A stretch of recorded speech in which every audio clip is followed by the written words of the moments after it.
Good morning साथियों।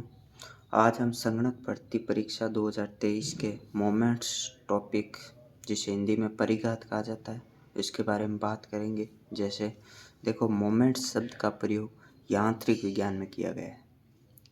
Frederick mills के अनुसार यांत्रिक विज्ञान में शब्द परिघात घुमाव उत्पन्न करने वाली प्रवृत्ति से संबंधित माप से है।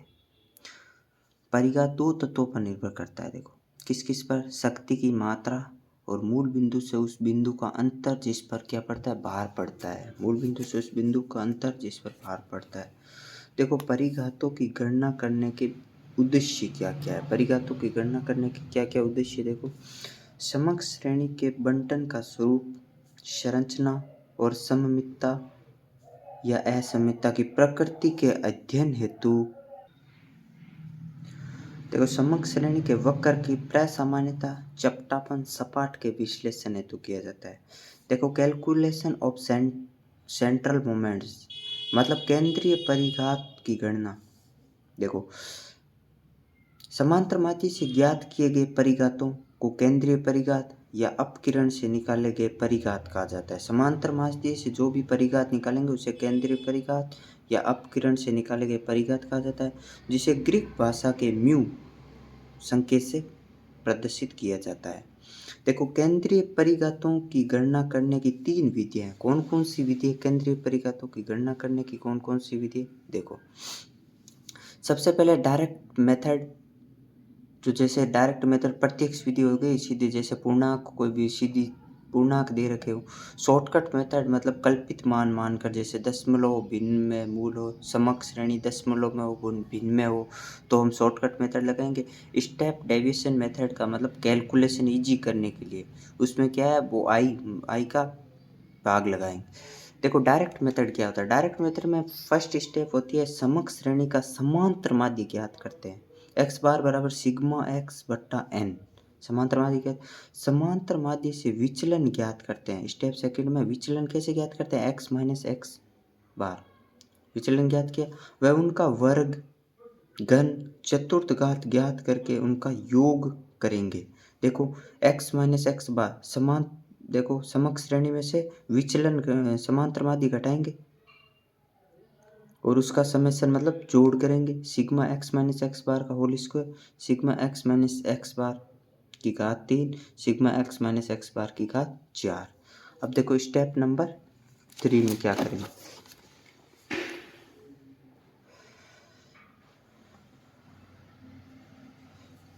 देखो, पदों की संख्या से भाग देकर प्रथम, द्वितीय, तृतीय और चतुर्थ परिघात ज्ञात करेंगे। देखो, प्रथम परिघात, देखो समेशन एक्स माइनस एक्स बार बटा एन, जिसे डी सिग्मा या समेशन डी एक्स बटा एन भी लिख सकते हैं। इसका मान हमेशा 0 होगा। म्यू टू बराबर हो जाएगा समेशन एक्स माइनस एक्स बार। देखो, म्यू टू बराबर summation x minus x bar का स्क्वायर बटा एन, जिससे समेशन डी एक्स स्क्वायर बटा एन लिख सकते हैं। देखो, ये प्रसरण कहलाता है। प्रसरण मतलब प्रसरण बराबर प्रसरण होता है। म्यू टू बराबर प्रसरण हो गया, और बराबर क्या होता है? स्टैंडर्ड डेविएशन का स्क्वायर, परमाप विचलन का स्क्वायर।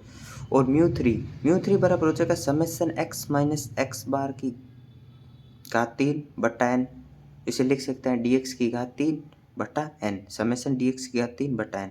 म्यू 4 क्या होता है? Summation x minus x bar की घात 4 बटा एन और समेशन डी एक्स की घात 4 बटा एन।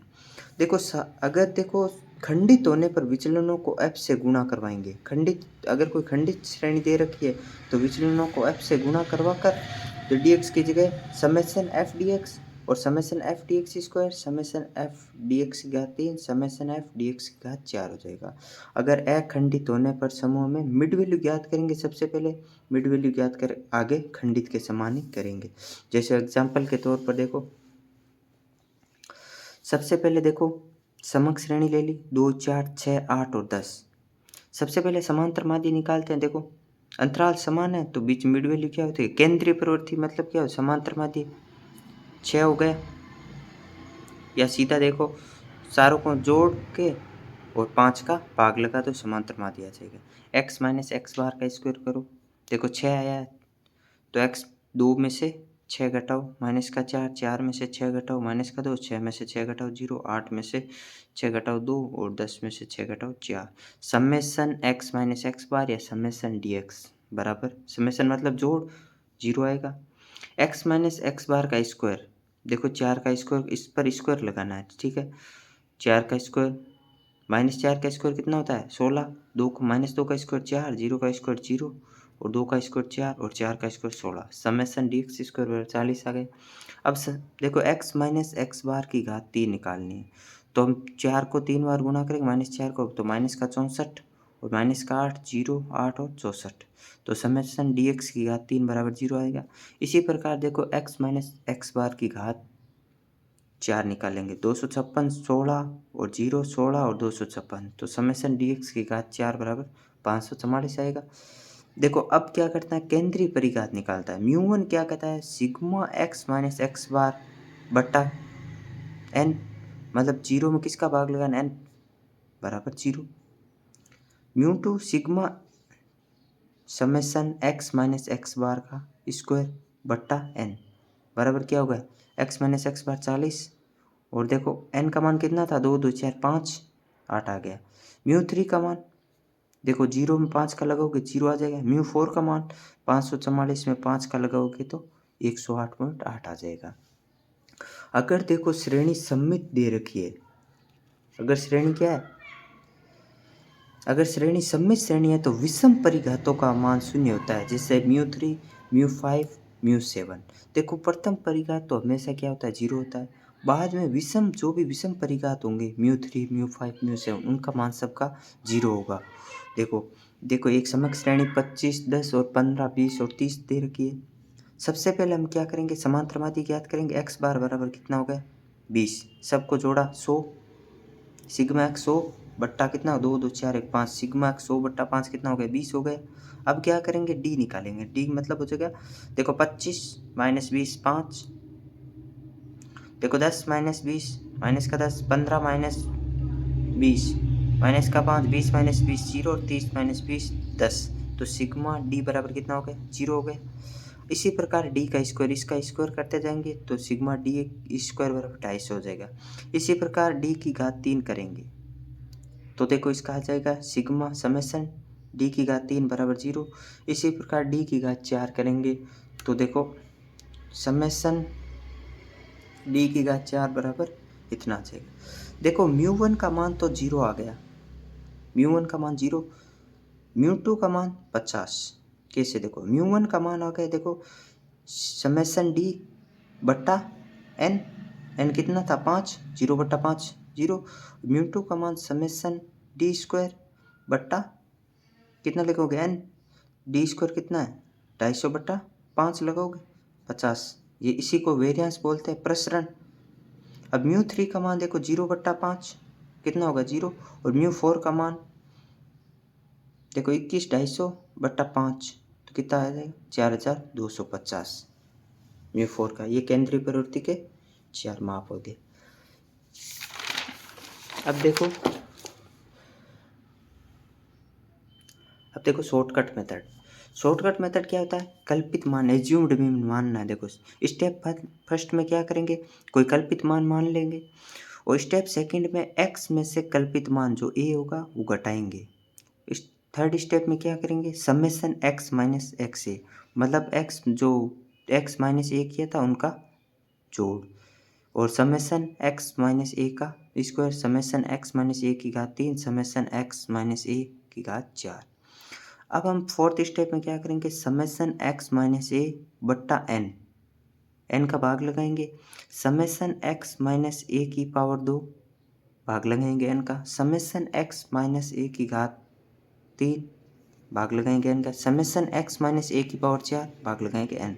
अब हम देखो इनको क्या बोलेंगे, न्यू बोलेंगे, न्यू इससे बोलते हैं न्यू, वी होता है ना, ये न्यू होता है, न्यू1 न्यू2 न्यू3 और न्यू4। इसे v1 भी बोल सकते हैं, v1 v2 v3 और v4। अगर श्रेणी देखो खंडित तो f आवर्ती से गुणा करेंगे और पद विचलन में मिड वैल्यू ज्ञात करके f से गुणा करेंगे। जैसे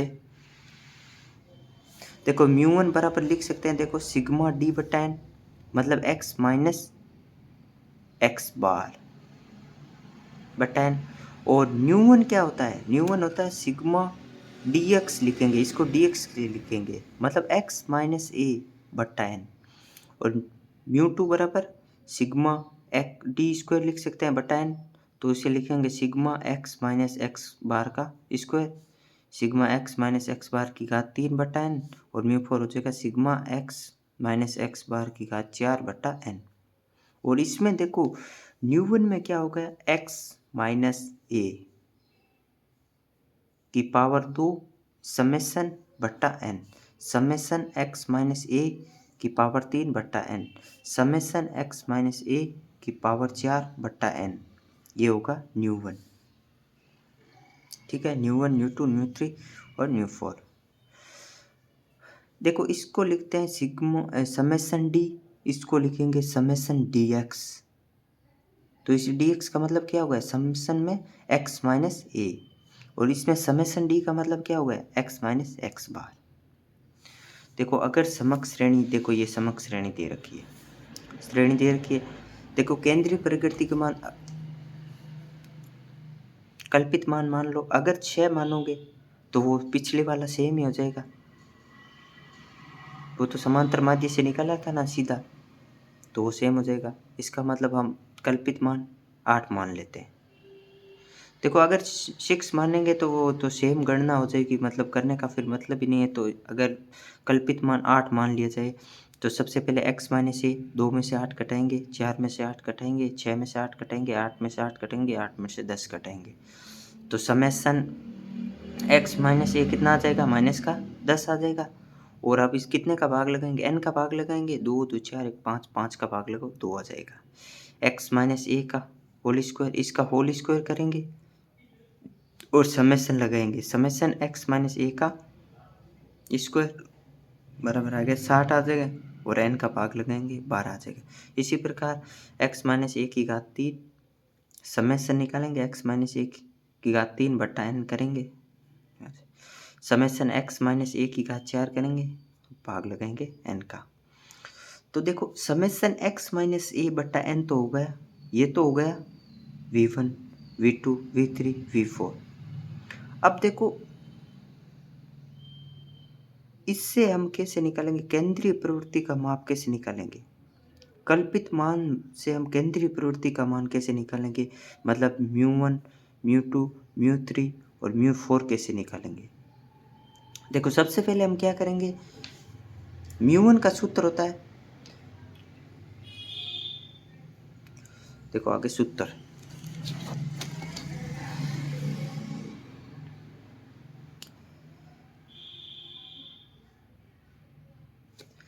देखो कल्पित बिंदु से ज्ञात परिघातों को केंद्रीय परिघात में परिवर्तन।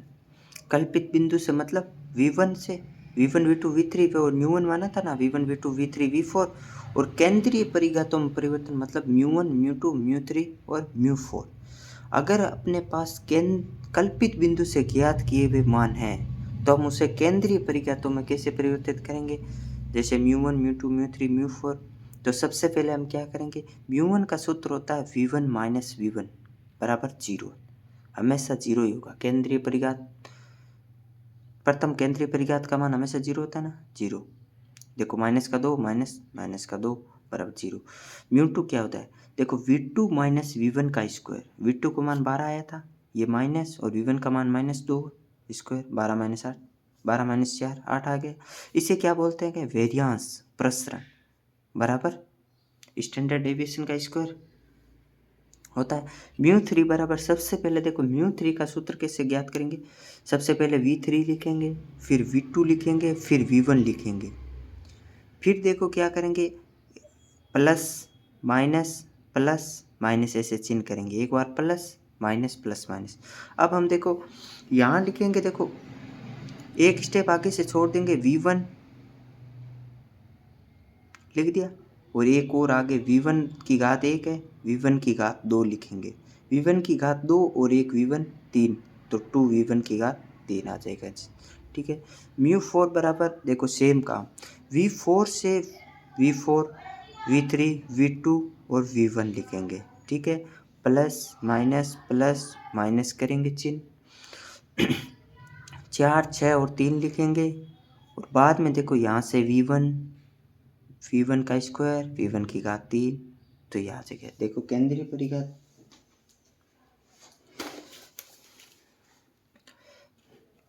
देखो μ1 का मान क्या है, देखो μ1 बराबर है V1 माइनस V1 बराबर हो गया 0। μ2 का मान है देखो V2 माइनस V1 स्क्वायर। ठीक है, इसको बोलते हैं वेरियांस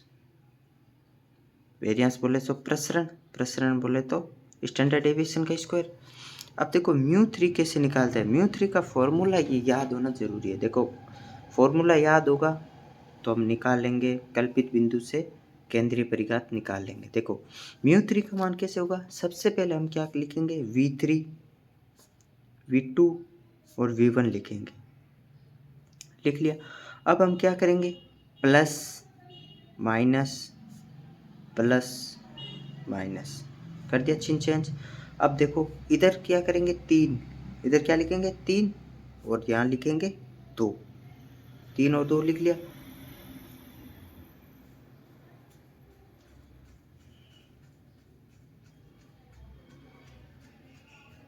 अब देखो क्या करेंगे, अब देखो एक आगे से स्टेप छोड़ दो, यहाँ लिखेंगे V1 यहाँ लिखेंगे V1 का स्क्वायर, लिख दिया। अब देखो क्या बन गया सूत्र V3 minus 3 V2 V1 plus का 2, देखो V1 की घात 2 और 1 V1 की घात 3 हो गए। अब देखो μ4 का सूत्र कैसे करेंगे क्या, μ4 देखो सबसे पहले V4 लिखेंगे, V4 V3 V2 और V1 लिखेंगे, लिख लिया। प्लस का चिन्ह माइनस का चिन्ह, प्लस का चिन्ह माइनस का चिन्ह लगा लिया, एक बार प्लस एक बार माइनस। अब हम देखो V1 करेंगे, यहाँ देखो इसके बाद संख्या कैसे 4 6 और 3 लिखेंगे। अब हम यहाँ लिखेंगे V1, यहाँ V1 का स्क्वायर, यहाँ V1 की घात 3, तो इसको देखो सोल्व करेंगे तो V4 minus 4 V3 V1 plus 6 V2 V1 का स्क्वायर माइनस 3 V1 की घात 4। देखो ये ज्ञात हो जाएगा, हो गया ना। देखो ये है कल्पित बिंदु से ज्ञात किए गए केंद्रीय परिघात। ये देखो ये हो गए केंद्रीय परिघात, ये हो गए देखो कल्पित बिंदु से ज्ञात किए गए परिघात। तो कल्पित बिंदु से ज्ञात किए हुए अगर परिघात दे रखे हो तो हम केंद्रीय परिघात निकाल सकते हैं। जैसा कि सवाल दे रखा है,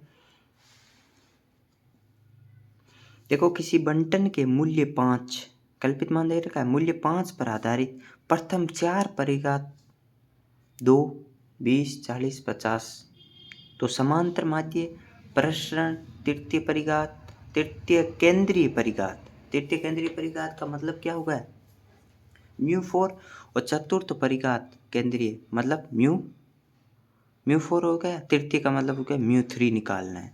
ठीक है, तो सबसे पहले और प्रसरण का मतलब प्रसरण किस में होता है μ2 में होता है ना, μ2 निकालना है। और समांतर माध्य निकालो। देखो समांतर माध्य का सूत्र होता है x बार बराबर a प्लस समेसन dx बटा n, x बार बराबर a प्लस प्रथम परिघात। देखो प्रथम परिघात का मतलब μ1 का मान क्या होता है, μ1 बराबर होता है x माइनस x बार समेसन x माइनस x बार बटा n होता है ना। देखो 4 परिघात, इसको क्या बोलते हैं, अगर देखो यहाँ कल्पित मान है तो यहाँ क्या लिखा जाएगा dx है तो x माइनस a बटा n होगा ना। इस पूरे को क्या लिखते हैं हम V1 लिखते हैं ना, तो V1 देखो मान दे रखा है 2 और कल्पित मान 5, तो x बार का मान कितना आ जाएगा 7 आ जाएगा ना, हो गया। अब देखो μ2 कैसे निकालना, देखो समांतर माध्य निकल चुका है, प्रसरण μ2 को बोलते हैं। देखो μ2 बराबर V2 माइनस V1 की घात स्क्वायर बराबर देखो V2 का मान दे रखा है 20। 4 परिघात है V1 V2 V3 और V4। V2 का मान 20 माइनस V1 का मान 2 स्क्वायर बराबर 20 माइनस 4 बराबर 16 हो गया ना। 16 देखो 16 हो गया द्वितीय परिघात, 16 हो गया द्वितीय केंद्रीय परिघात हो गए 16। और इसको ही बोलते हैं वेरियांस। वेरियांस बराबर स्टैंडर्ड डेविएशन का स्क्वायर। प्रसरण होता है ना, प्रसरण, प्रसरण हो गया। अब देखो अगर स्टैंडर्ड डेविएशन निकालना होगा तो इस पर देखो स्टैंडर्ड डेविएशन का स्क्वायर बराबर वेरियांस होता है ना, तो इस पर सीधा रूट लगाओगे, रूट 16 का मान 4 आ जाएगा, तो स्टैंडर्ड डेविएशन कितना आ जाएगा, 4 आ जाएगा। अब देखो हम एक और सवाल लेते हैं।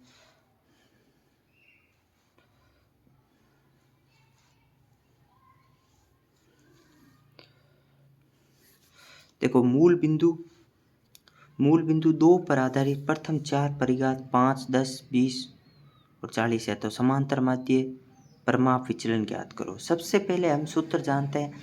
देखो समांतर माध्य बराबर a प्लस मतलब कल्पित मान प्लस प्रथम परिघात होता है ना। समांतर माध्य x बार बराबर देखो कल्पित मान 2 रह रखा है, प्रथम परिघात देखो 4 परिघात देख रहे हो, प्रथम परिघात 5, तो x बार का मान 7 आ गया। तो देखो म्यू2 का मान निकालना है। म्यू2 क्या होता है, V2 माइनस V1 का स्क्वायर होता है ना। V2 का मान है 10 और V1 का मान कितना है 5, स्क्वायर पर माइनस का 15। इसे क्या बोलते हैं, प्रसरण बोलते हैं ना। बस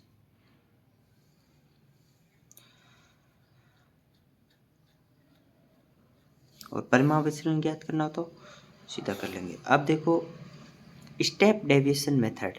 स्टेप डेविएशन का मतलब क्या होता है, देखो स्टेप डेविएशन इसमें क्या होगा, पद विचलन से v का हम क्या करेंगे, इसमें डैश लगाएंगे, डैश। इसे पता होगा कि हम पद विचलन विधि से कर रहे हैं। देखो सबसे पहले कल्पित मान, वही सेम काम कल्पित मान वाले में, और सेकंड स्टेप है इसमें पद विचलन। देखो आई होता है अंतराल, कितने का अंतराल चल रहा है उसका भाग लगाएंगे, x माइनस ए बट्टा आई। थर्ड डेविएशन वर्ग, घन, चतुर्थघात ज्ञात करके f आवर्ती से गुणा करवाकर योग करेंगे। f आवर्ती से गुणा करवा, अगर श्रेणी f आवर्ती से गुणा करवाकर उसमें क्या करेंगे, योग करेंगे, समेशन करेंगे। देखो समेशन x माइनस ए बटा आई, इसे लिखेंगे देखो summation D dash, summation D dash का स्क्वायर, समेशन डी डैश की घात 3, समेशन डी डैश की पावर 4। स्टेप फोर्थ में क्या करेंगे, देखो समेशन, अगर फ्रीक्वेंसी दे रखी आवृत्ति तो f से गुणा करेंगे, समेशन f डी डैश बट्टा n या समेशन f डी डैश का स्क्वायर बट्टा n, समेशन डी डैश की घात 3 बट्टा n, समेशन डी डैश की पावर 4 बट्टा n करेंगे। आगे देखो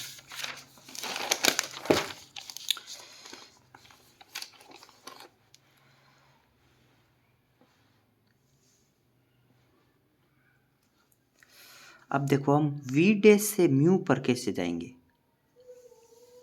देखो μ1 कैसे निकालेंगे, μ1 μ2 μ3 μ4 v डैश से मतलब पद विचलन विधि से, स्टेप डेविएशन मेथड से। सबसे पहले हम क्या करेंगे, v1 माइनस v1 डैश है इनटू क्या करेंगे, देखो उधर पहले भाग लगा के आए तो अब ज्ञात करेंगे तो गुणा करेंगे, आई कर दी गुणा। अब देखो μ2 बराबर v2 माइनस v1 का स्क्वायर होता है, और इधर क्या लगाना है, डैश, दोनों पर डैश लगाना है, इनटू किसका, आई की स्क्वायर की गुणा करवानी है। μ3 बराबर देखो सेम काम v3 v2 v1 लिखेंगे, प्लस माइनस चिन्ह चेंज लिखेंगे। अब देखो इधर v1 और v1 की घात स्क्वायर करेंगे 3 हो जाएगा, ठीक है, और डैश सारों पर डैश लगा दिया, इनटू आई की घात कितनी 3। μ4 कैसे ज्ञात करेंगे, सेम काम वो पिछले वाला, सिर्फ डैश लगाना है, डैश लगा दिया और आई की घात 4 से गुणा करेंगे, कर दी गुणा। अब देखो v डैश से म्यू ज्ञात करने सीखे। देखो कल्पित मान से केंद्रीय परिघात के मान निकालने सीखे थे। अब पद विचलन विधि से केंद्रीय परिघात के मान निकालने सीख लिए। ठीक है, अब हम देखो, अब देखो मोमेंट्स मतलब परिघात, परमाव विचलन और समांतर माध्य। देखो मोमेंट्स मतलब परिघात निकालते थे, उसमें परमाव विचलन आता था, स्टैंडर्ड डेविएशन, और समांतर माध्य दोनों आते थे। इन तीनों की देखो, इन तीनों से विचलन, शॉर्टकट या स्टेप डेविएशन। समांतर माध्य विचलन शॉर्टकट मेथड मतलब शॉर्टकट और स्टेप डेविएशन। इसकी गणना की शुद्धता की जांच करनी हो तो चार्लियर जांच, चार्लियर की जांच। अब देखो, अब हम देखो शेपर्ड संशोधन पढ़ेंगे। शेपर्ड संशोधन की देखो, अब हम शेपर्ड संशोधन करेंगे। शेपर्ड संशोधन की आवश्यकता क्या है? श्रेणी कैसी होनी चाहिए? सतत, अविंचित और अखंडित होनी चाहिए। देखो आवृत्ति बहुत अधिक हो, कम से कम 1000 होनी चाहिए आवृत्ति, तो शेपर्ड संशोधन। देखो प्रत्येक विषम परिघात पर संशोधन की आवश्यकता नहीं है, क्योंकि विषम परिघात तो वैसे ही 0 होता है। अर्थात संशोधन केवल सम परिघात जैसे μ2 व μ4 में करेंगे। सम परिघात में ऋणात्मक विचलन भी धनात्मक होंगे, जिसमें अशुद्धि संचयी हो जाती है। सम परिघात में ऋणात्मक विचलन भी धनात्मक होंगे, जिसमें अशुद्धि संचयी हो जाती है। प्रत्येक वर्ग का अंतर समान रहना चाहिए, प्रत्येक वर्ग का अंतर है ना समान रहना चाहिए, और नियमित आवर्ती मध्य बिंदु के दोनों ओर झुकाव होना चाहिए। श्रेणी के देखो, श्रेणी के न्यूनतम मूल्य व अधिकतम मूल्य के अंतर का 1/12 से वर्ग अंतराल अधिक ना हो। श्रेणी के न्यूनतम मूल्य व अधिकतम मूल्य के अंतर का 1/12 से वर्ग अंतराल अधिक ना हो। देखो शेपर्ड के संशोधन से μ1, μ2, μ3 और μ4 कैसे करते हैं। देखो μ1 में तो संशोधन की आवश्यकता नहीं है, और μ2 में देखो क्या करेंगे, μ2 माइनस I²/12, ये अंतराल है, ये असंशोधित है, ये संशोधित है, तो μ2 बराबर μ2 माइनस I²/12 करेंगे। ठीक है, μ3 संशोधन की आवश्यकता नहीं है, विषम परिघात हो गया। μ4 संशोधित, μ4 में से 1/2 μ2 I² प्लस 7/240 I⁴, ये क्या हो गया अंतराल, यह संशोधित, ये हो गया संशोधित। देखो हो गया, ये शेपर्ड का हो गया संशोधन कैसे करते हैं। अब देखो हम कोफिशिएंट, देखो हम कोफिशिएंट बेस्ड ऑन मोमेंट मतलब रिलेशन बिटवीन मोमेंट, जैसे अल्फा गुणांक हो गया, बीटा गुणांक हो गया और गामा गुणांक, कैसे ज्ञात करते हैं। देखो अल्फा कोफिशिएंट, सबसे पहले α1, α2, α3 और α4 कैसे ज्ञात करेंगे। देखो α1 बराबर होता है μ1 बट्टा स्टैंडर्ड डेविएशन। देखो μ1 मतलब केंद्रीय परिघात, प्रथम केंद्रीय परिघात 0 होता है, 0 बट्टा स्टैंडर्ड डेविएशन 0 होगा, हमेशा α1 का मान 0 ही होगा। ठीक है, जैसे α1 μ1 का मान तो 0 हो गया, और देखो α1 बराबर लिख सकते हैं μ1 बट्टा स्टैंडर्ड डेविएशन किसे द्वितीय परिघात होता है ना, तो प्रसरण का स्क्वायर होता है, तो μ2 हो जाएगा, रूट का μ2 हो जाएगा।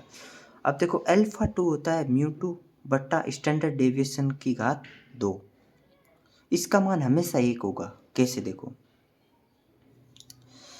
देखो म्यू ऊपर तो हो गया μ2, और नीचे देखो स्टैंडर्ड डेविएशन का स्क्वायर मतलब प्रसरण होता है, द्वितीय परिघात होता है ना, केंद्रीय प्रवृत्ति का द्वितीय परिघात μ2, तो μ2 से μ2 कट गया, बच गया 1, तो हमेशा α2 गुणांक का मान होगा 1। α3 देखो μ3 बट्टा स्टैंडर्ड डेविएशन की घात 3। ठीक है, α4 क्या होगा, देखो μ4 अपॉन स्टैंडर्ड डेविएशन की घात 4।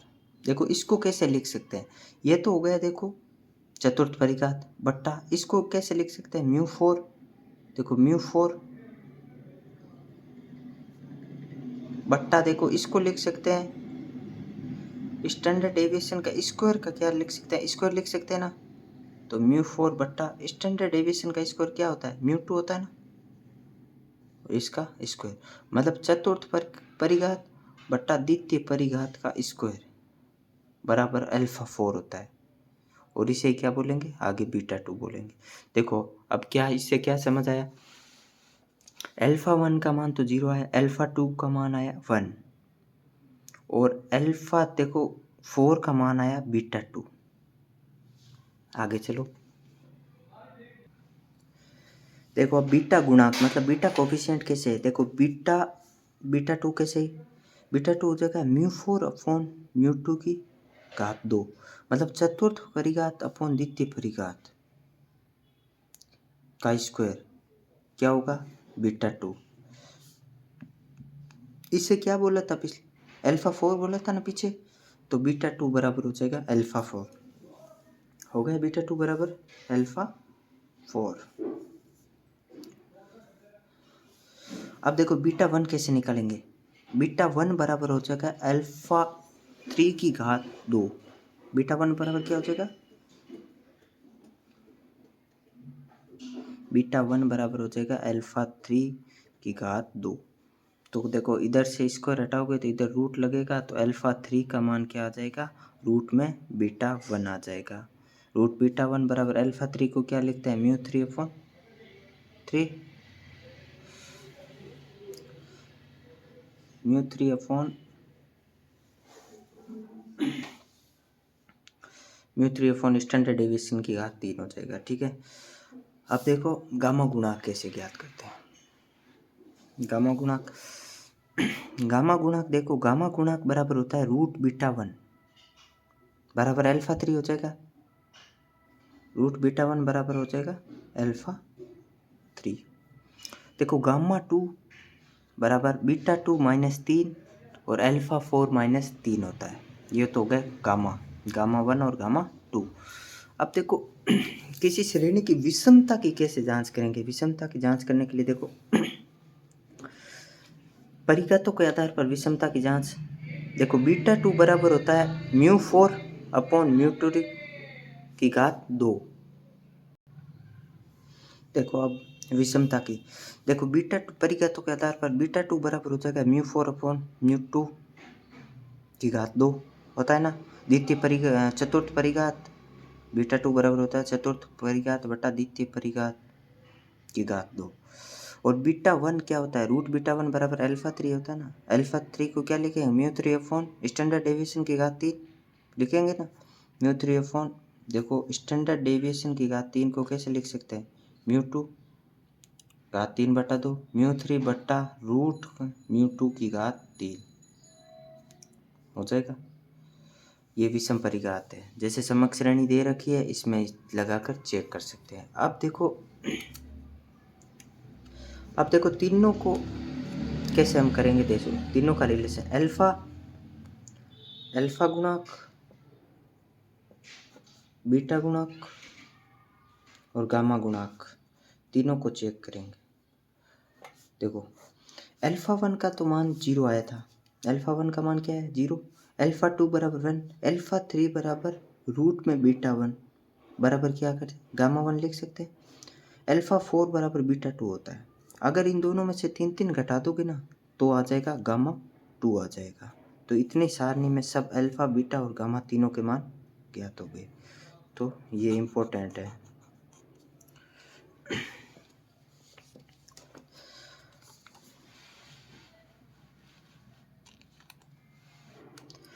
अब देखो प्रथुशीर्षत्व के माप कैसे ज्ञात करेंगे, सांख्यिकी की माप का देखो चतुर्थ स्तर है, देखो इधर प्रथुशीर्षत्व में ये 4 आता है तो इसे बोलेंगे सांख्यिकी की माप का चतुर्थ स्तर का माप।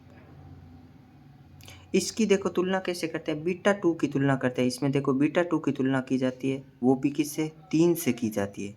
ठीक है, देखो अगर बीटा 2 बराबर 3 होगा तो प्रसामान्य वक्र होगा, अगर बीटा 2 का मान हमेशा 3 से बड़ा होगा तो नुक्लीय शीर्ष वाला लेफ्ट बोलेंगे, और बीटा 2 का मान 3 से छोटा होगा तो चपटा शीर्ष वाला प्लेट बोलेंगे। आवर्ती वक्र शेप का तथा बनावट का विश्लेषण हेतु इसे ऐसे किया जाता है। देखो बीटा 2 का मान अगर 3 होगा तो प्रसामान्य वक्र, बीटा 2 का मान अगर 3 से बड़ा होगा तो नुकीले शीर्ष वाला होगा, अगर बीटा 2 का मान 3 से छोटा होगा तो चपटा शीर्ष वाला होगा। अब देखो देखो गामा से कैसे निकालेंगे, गामा टू बराबर होता है बीटा टू माइनस क्या होता है, थ्री होता है ना। गामा टू बराबर बीटा टू माइनस थ्री होता है, और गामा टू बराबर अल्फ़ा फोर माइनस थ्री भी होता है। बाकी अल्फ़ा फोर का तो काम है, अल्फ़ा काम नहीं है अल्फ़ा का, तो गामा टू बराबर बीटा टू माइनस थ्री। अगर देखो तीन से तुल बीटा टू का मान अगर तीन होगा तो तीन माइनस तीन जीरो, मध्यम शीर्ष वाला होगा, ठीक है। अगर देखो बीटा टू का मान तीन से बड़ा होगा, अगर बीटा टू का मान बड़ा होगा तो प्लस में आएगा ना, बीटा टू का मान लो बड़ा होगा तीन से तो प्लस में आएगा मान, तो नुकीले शीर्ष वाला। अगर बीटा टू का मान छोटा होगा, जैसे तीन से दो हो गया, तो माइनस में आएगा, तो चपटा शीर्ष वाला होगा ना। तो हम प्रथु शीर्ष तो किससे निकाल सकते हैं, बीटा से और गामा से निकाल सकते हैं, बीटा और गामा दोनों से, समझ लिया। देखो वीडियो अगर पसंद आया तो लाइक शेयर और सब्सक्राइब करो। Thank you.